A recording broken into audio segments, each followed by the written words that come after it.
Aloha Jivas, welcome to our reading of Bhagavad Gita as it is by A.C. Bhaktivedanta Swami Prabhupad. We are reading chapter 3, which is called Karma Yoga, and we're starting with text 15. Karma Brahmod Bhavam Vidhi Brahmakshara Samudbhavam Tasmai Sarvagatam Brahma Nityam Yagye Pratishtitam. Regulated activities are prescribed in the Vedas, and the Vedas are directly manifested from the Supreme Personality of Godhead. Consequently, the all-pervading transcendence is eternally situated in acts of sacrifice.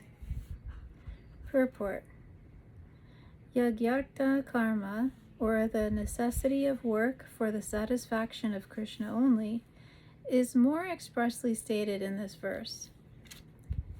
If we have to work for the satisfaction of the Yagya Purusha, Vishnu, then we must find out the direction of work in Brahman or the transcendental Vedas. The Vedas are therefore codes of working directions. Anything performed without the direction of the Vedas is called Vaikarma, or unauthorized or sinful work. Therefore, one should always take direction from the Vedas to be saved from the reaction of work. As one who has to work in ordinary life by the direction of the state, similarly, one has to work under direction of the supreme state of the Lord.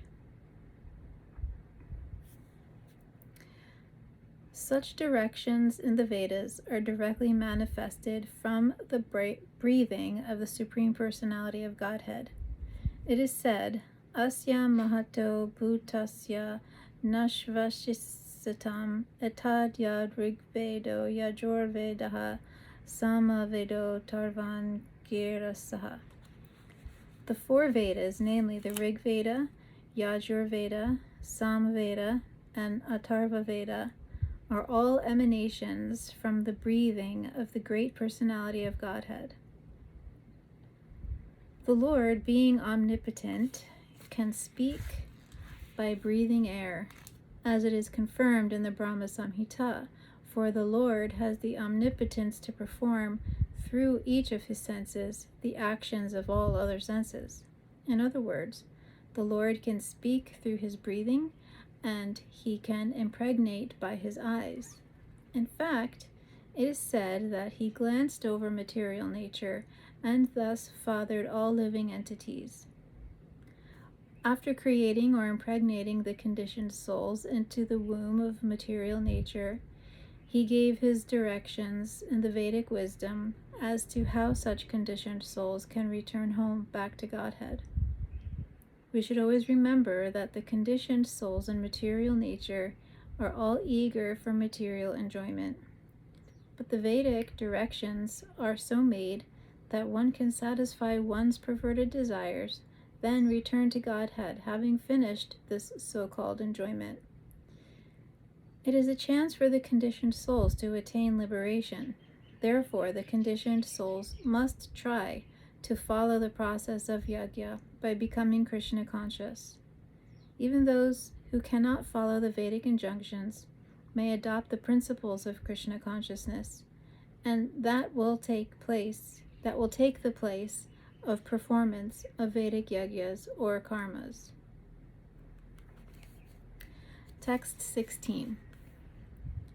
Evam pravartitam chakram nanu vartayatiyas yaha aghayor indriyaramo mogham partha sajivati.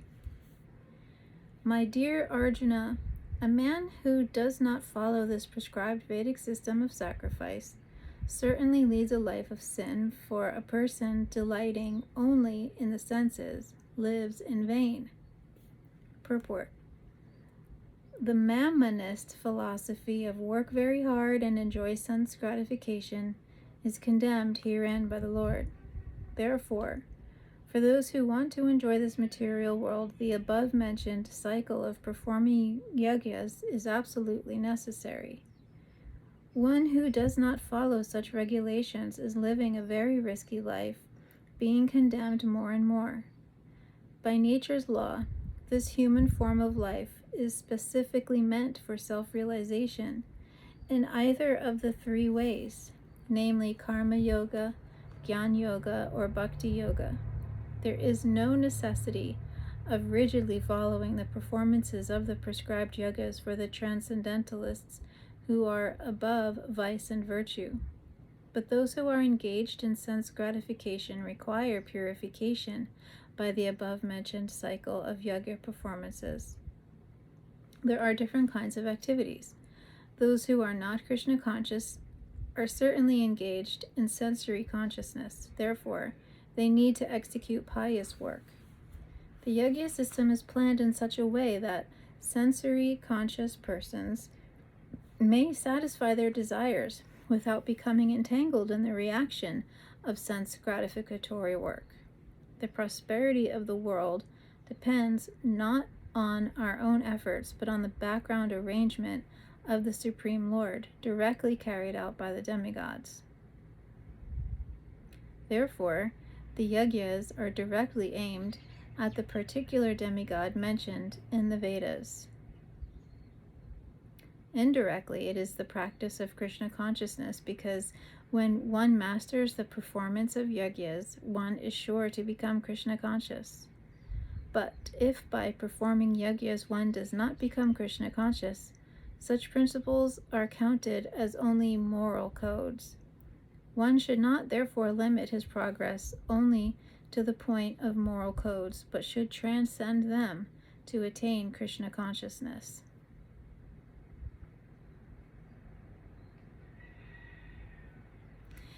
My Gurudev used to always say that we've lived so many lives before. We've been cats and dogs and all manner of animals where we had the opportunity to enjoy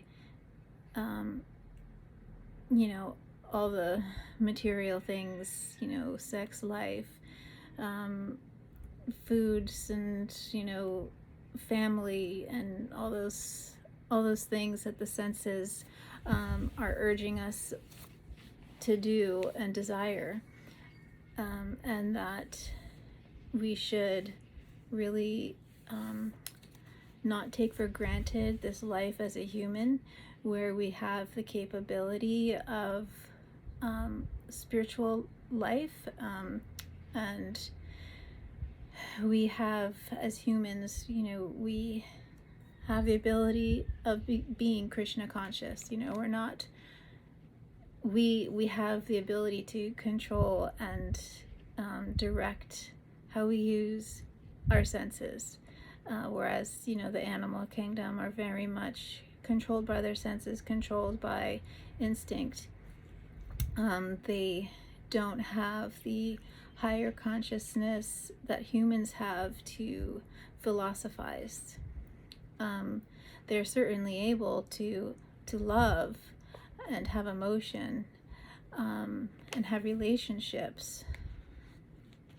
So we've been there and done that, but so to not take this life for granted, and to try to grow in Krishna consciousness.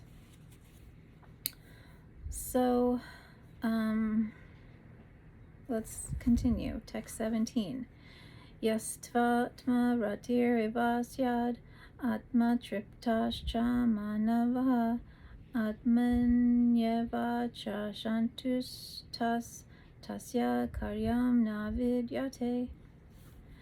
One who is, however, taking pleasure in the self, who is illumined in the self, who rejoices in and is satisfied with the self only, fully satiated, for him there is no duty. Purport. A person who is fully Krishna conscious and is fully satisfied by his acts in Krishna consciousness no longer has any duty to perform. Due to his being Krishna conscious, all impiety within is instantly cleansed, an effect of many, many thousands of yajna performances. So it builds up over lifetimes. By such clearing of consciousness, one becomes fully confident of his eternal position and relationship with the Supreme. His duty thus becomes self-illuminated by the grace of the Lord, and therefore he no longer has any obligations to the Vedic injunctions. Such a Krishna-conscious person is no longer interested in material activities and no longer takes pleasure in material arrangements like wine, women, and similar infatuations. There's a book by Srila Prabhupada. It's actually a cookbook. It's called The Higher Taste. And this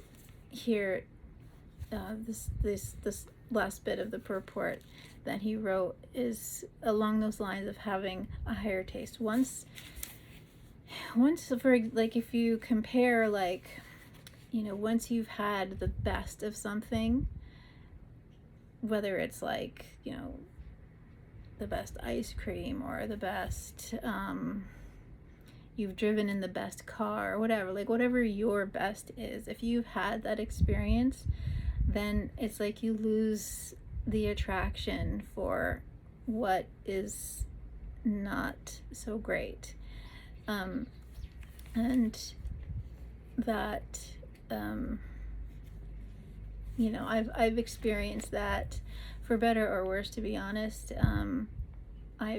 Because of my association with my Gurudev, Srila Bhaktivedanta Narayan Maharaj, who's a bona fide self-realized guru. He's no longer here in that body. But due to my association with him and the satsangs that I've had around him, it's like, you know, there's so many kirtans, you know, that you could attend, but without the presence of, you know, a self-realized master, it's just not as good, and I'm guilty of not having the attraction for even those spiritual things that just don't compare to what I experienced with my Gurudev. And so that's just how it is, you know, and that's what it's saying, like, here, once you become, like, the more Krishna conscious you become, the less materialistic you become.